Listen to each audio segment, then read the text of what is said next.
Olá, muito boa tarde para você. Está no ar o Jornal do Ônibus, edição da tarde, e esses são os nossos principais destaques. O Imob lança ônibus temático do novo filme do Homem-Aranha. São Paulo ganha nova linha de ônibus operada por vans 100% elétricas. Colisão com ônibus da Aviação Garcia deixa 2 mortes na rodovia Castelo Branco. No noticiário internacional, Irizar coloca ônibus rodoviário a hidrogênio em operação. Transporte semi-urbano interestadual no Brasil entra em debate na NTT. Frota envelhecida e sucateada são os principais temas a serem debatidos. E ainda, Susan Tour preserva 2 ícones históricos da aviação Itapemirim. Notícia, informação, prestação de serviço. O Jornal do Ônibus, edição da tarde, está apenas começando.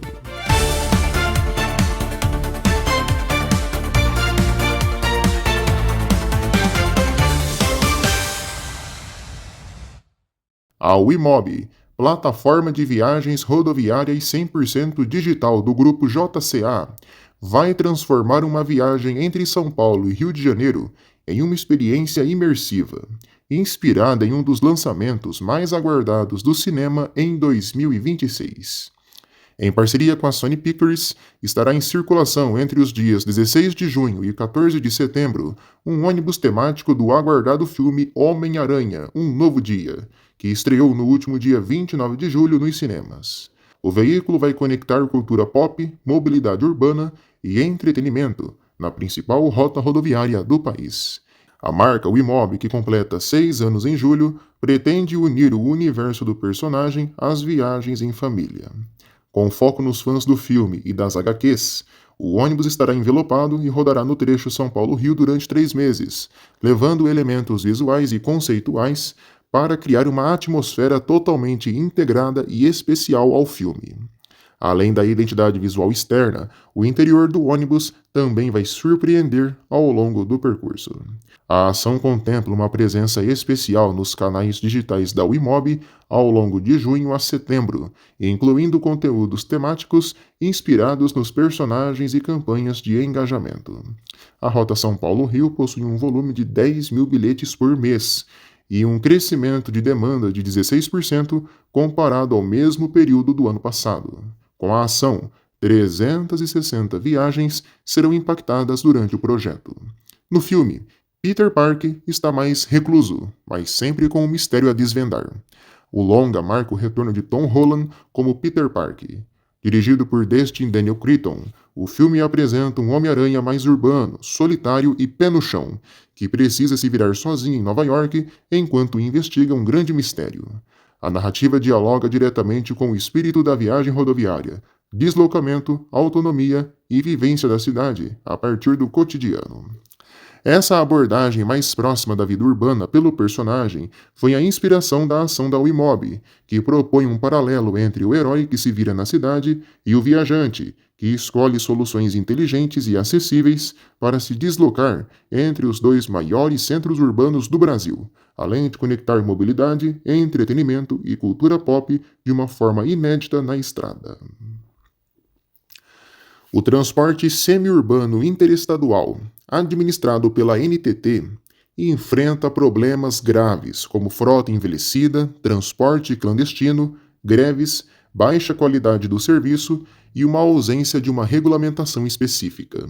Na última semana, a agência publicou a realização de uma audiência pública para discutir novos critérios de classificação dos mercados atendidos pelo sistema, em uma tentativa de modernizar o setor. Segundo a advogada Rita Januzzi, a situação mais crítica é a do sistema entre o Distrito Federal e o entorno, onde empresas enfrentam altos custos operacionais, gratuidades sem compensação financeira e uma concorrência do transporte clandestino, enquanto a fiscalização da NTT é considerada insuficiente. Ela afirma que sem contratos formais ou subsídios, as operadoras precisam arcar sozinhas com despesas como salários, tributos, combustível e manutenção, dificultando investimentos na renovação da frota. Dados da NTT mostram que o sistema conta com cerca de 30 empresas, 157 linhas interestaduais e atende cerca de 5.777 ligações, transportando mais de 37 milhões de passageiros no ano passado, com a maior concentração no eixo Distrito Federal-Goiás. Apesar da importância para deslocamentos diários de trabalho e estudo, a qualidade do serviço segue sendo avaliada como apenas regular, tendo a idade da frota como o principal problema. A seguir, as notícias que estão em manchete no mundo rodoviário. O JO volta em instantes. Não saia daí.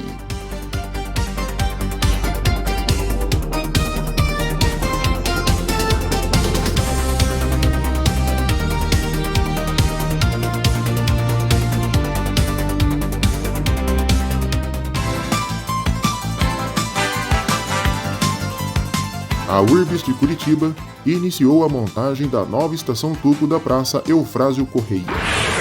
A Prefeitura de Florianópolis abriu um processo de licitação para implantar um corredor de ônibus exclusivo na Avenida Mauro Ramos. E a SP Trans em São Paulo anunciou uma nova linha de ônibus na Zona Norte, operada por vans 100% elétricas, do modelo E-Sprinter. O novo itinerário tem a numeração 1027/10, interligando o terminal do Jardim Britânia ao conjunto Itaberaba 1. Essas foram as principais notícias em manchete desta tarde.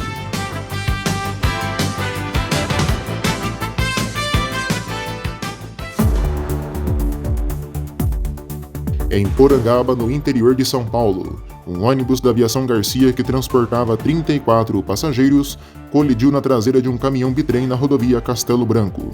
O acidente provocou a morte do motorista do coletivo e de um passageiro, além de deixar 5 pessoas gravemente feridas e outras 6 com ferimentos moderados. Equipes da concessionária Corpo de Bombeiros, SAMU e Polícia Militar Rodoviária atuaram no resgate. Em São Bernardo do Campo, um carro invadiu o corredor exclusivo de trólebus na Avenida Piraporinha e capotou após o motorista estacionar o veículo sem acionar o freio de mão. O automóvel desceu desgovernado até tombar na pista exclusiva. Apesar dos danos materiais, ninguém ficou ferido. Na capital, um ônibus da Sambaíba que operava a linha 148L/10 colidiu contra uma motocicleta na Vila Malha, causando a morte de 2 pessoas.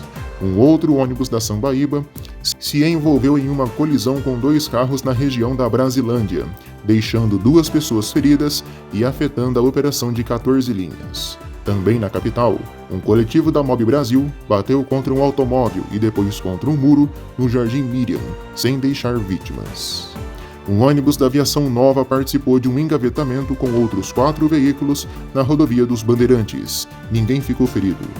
Em Petrópolis, no Rio de Janeiro, um ônibus da Turp Transportes pegou fogo enquanto realizava uma viagem com passageiros. Todos conseguiram desembarcar com segurança e ninguém ficou ferido. No Rio de Janeiro, uma operação policial contra integrantes do Terceiro Comando Puro, o TCP, provocou desvios em 6 linhas de ônibus após criminosos incendiarem barricadas e sequestrarem um coletivo da linha 737 para bloquear uma via.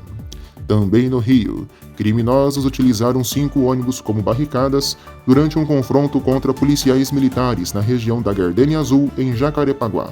4 coletivos tiveram as chaves retiradas e foram atravessados nas vias, provocando bloqueios em importantes avenidas e impactando a operação de 19 linhas de ônibus na Zona Oeste.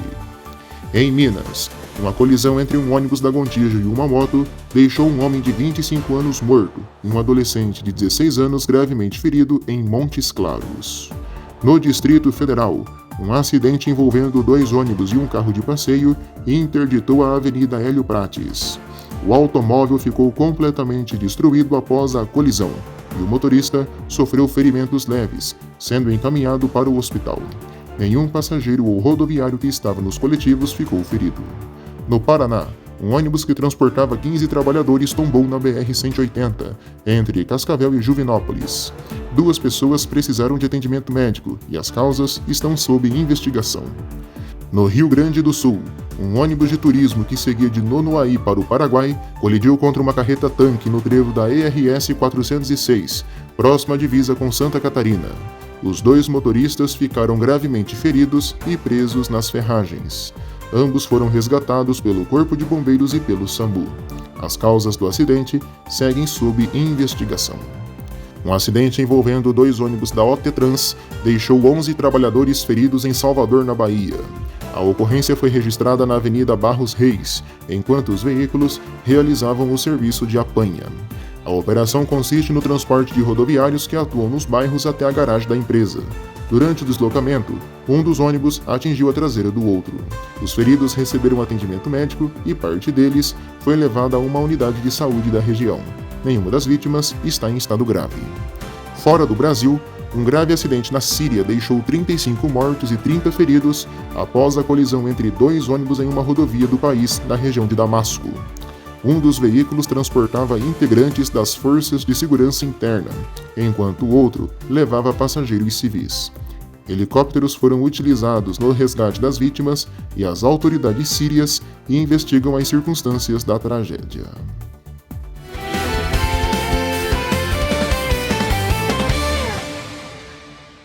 O JO no seu almoço de hoje vai falar da Suzantur, que restaurou e preservou 2 dos mais importantes ônibus históricos da antiga aviação Itapemirim, ambos em exposição permanente em postos do Graal em São Paulo. O primeiro deles é um Ciferal, do modelo Dinossauro, de prefixo 125, fabricado em 1981 sobre chassi Mercedes-Benz O355, com motor OM 355LA de 326 cavalos. O veículo representa a fase inicial do projeto Tribus, criado pela Itapemirim para desenvolver ônibus de 3 eixos, aumentando a capacidade de passageiros, bagagens e encomendas. Após anos servindo como ônibus escola e ficar deteriorado durante a crise da empresa, ele foi restaurado pela Suzantur e voltou a exibir a tradicional pintura amarela da Itapemirim. Hoje, ele está exposto no Graal Buenos Aires, em Registro, no interior de São Paulo, na saída para o estado do Rio, preservando um marco da evolução do transporte rodoviário nacional. E um outro destaque é o Tecnobus Tribus 2, de prefixo 12001, o famoso Igrejão, fabricado em dezembro de 1983, modelo 84. O ônibus utiliza carroceria Tecnobus e chassi próprio Itapemirim do modelo SBVM, além de motor Mercedes-Benz OM 355LA, também de 326 cavalos, simbolizando o auge da capacidade industrial da Itapemirim, que chegou a fabricar seus próprios chassis e carrocerias. Ele foi recuperado pela Suzantur e ganhou uma restauração completa, além da clássica pintura da empresa, passando a integrar a exposição permanente no Graal Estrela, em Pelús, no interior de São Paulo. Considerado um dos maiores símbolos da história da Itapemirim, o 12001 preserva a memória da fase mais inovadora e bem-sucedida da empresa e também da indústria rodoviária nacional. A Prefeitura do Rio de Janeiro autuou os 4 consórcios de ônibus da cidade após identificar que 42 coletivos circulando com letreiros apagados ou exibindo mensagens como especial e garagem durante o temporal que paralisou o metrô, trens e VLT. A irregularidade dificultou a identificação das linhas justamente no momento em que os ônibus eram o principal meio de transporte da população. A Justiça suspendeu a transferência de linhas para futuras vencedoras da licitação de ônibus do Rio, alegando possíveis descumprimentos da Prefeitura em acordos firmados com as atuais concessionárias. As empresas afirmam que houve forte redução dos subsídios e desequilíbrio econômico, enquanto o município contesta essas alegações. A licitação continua, mas as novas operadoras não poderão assumir as linhas até uma decisão definitiva.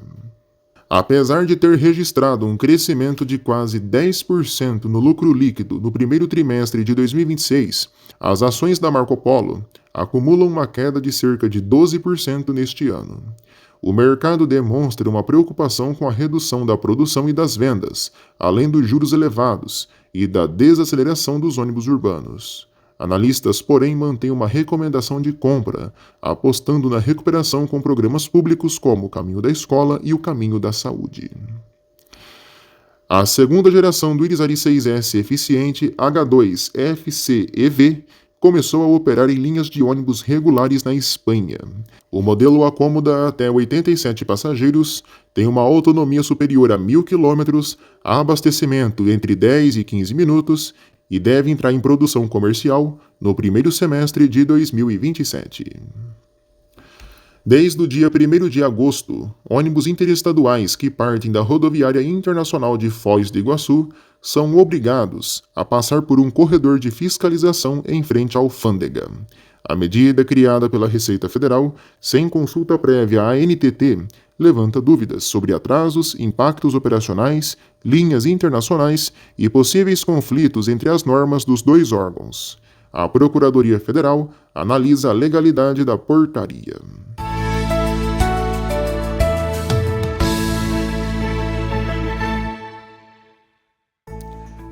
Bora ver como fica o tempo nas principais rodoviárias do país.